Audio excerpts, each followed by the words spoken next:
Welcome to this Arnold Culliford knitwear tutorial on avoiding gaps at the gusset when you're picking up stitches around a heel flap. This tutorial is part of our Little Lessons series and I hope that you'll find it helpful. I've worked along the edge of the heel flap and I've picked up the edge of the loop on that slipped stitch that you have down the edge of a classic heel flap. And the first job is to knit across those stitches so that the loops that have been picked up are twisted.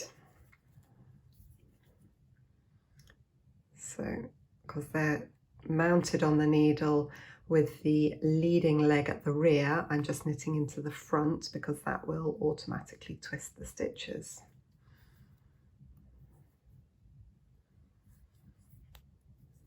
I've come to the end of the slipped stitches that I picked up along the heel flap, and most pattern instructions will then tell you to work across the instep stitches that are sitting on my needle here. Sometimes they will mention to pick up an extra stitch or two in this gap that will otherwise form, and I always do this as a matter of course when I'm working on socks. And so I literally just pick up the edge of any of the stitches that are along that gap at the edge of the work. So I'm going to go in the other direction with my needle because it's easier to pick them up that way around. So I've already picked up, that's the last slip stitch. So here now, that's just not a slip stitch, it's just the stitch at the edge of the work. And there's another one above it there.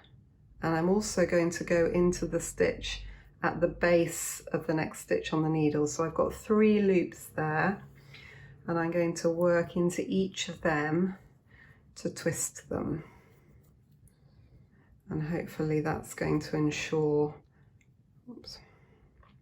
hopefully that's going to ensure that I don't get any gaps at that corner. Quite tricky to work into that loop there. It doesn't really want to be picked up by my needle. So I'm actually just going to turn it around. There we go. I've turned it around and I'm just knitting into it now. Here's the same one, next one along. So actually I'm just going to remount that to make it easier to get into it.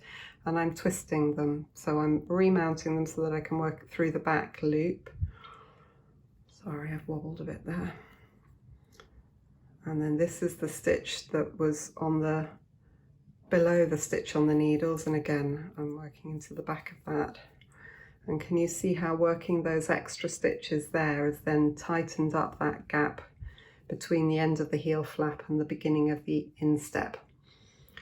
I'm going to come back and show you on the other side how it works at the end of the instep stitches. I've completed working across the instep stitches and I've picked up the stitches along the edge of the heel flap. I've not yet knitted them, I've just picked them up. And again, if we just go straight from the instep stitches to the heel flap stitches, we might get a little bit of a gap in here. And so in exactly the same way as I did before, I'm just going to pick up the edge of each of the stitches along there. Oops, trying not to split the yarn. So there's just one stitch in there, and again one from the base of the stitch on the needle. That one will need to be twisted definitely so that it's worked properly, otherwise the yarn will just pull through because it's already been worked into. So I'm just knitting that one through the back loop, and then all of these stitches are going to be worked through the back loop again, just to twist them to make sure that that edge is nice and tidy without any gaps.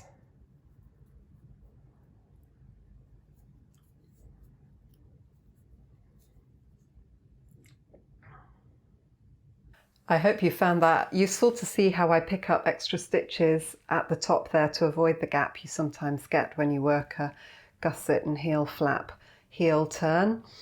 These are the Dambisa socks by Bigger Than Life Knits, and I'll give you a link to them in the notes for this video. And the yarn I've been knitting with is from Old Maids and Aunt. It's a merino cashmere nylon 4-ply in the jaded colourway, and again I'll put a link to that in the notes for this video. I do hope you found that little tutorial helpful. Don't forget that if you have picked up some extra stitches there, you may need to work extra gusset decreases to get down to the correct stitch count for the foot of your sock, but that's pretty straightforward to do usually. That's a little tweak that I often make in patterns. You just continue to decrease until you've got the right number of stitches. If you found that tutorial helpful, please do head over to our online shop that you can find from the link up here. Every purchase from our website allows us to continue to make more video tutorials for you.